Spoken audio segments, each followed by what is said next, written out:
Tiesitkö, että Seinäjoen puhdistuksessa Pariisin olympialaisia varten oli osallisena suomalainen kemia?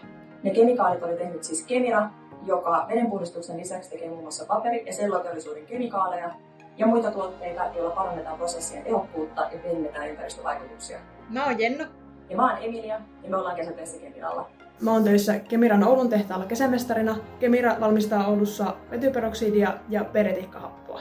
Kesämestarina mä tuuraan tuotantotyöntekijöiden esihenkilöä ja mun vastuulle kuuluu esimerkiksi henkilöstöresurssien varmistaminen vuoroissa sekä tuotannon päivittäiset asiat. Käytännössä tämä tarkoittaa esimerkiksi tuotannon ongelmien selvittelyä sekä työlupien ja turvalukitussuunnitelmien valmistelua erilaisia kunnossapitotöitä varten. Mä opiskelen prosessitekniikkaa Oulun yliopistossa ja nyt syksyllä mulla alkaa 5. vuosi opintoja.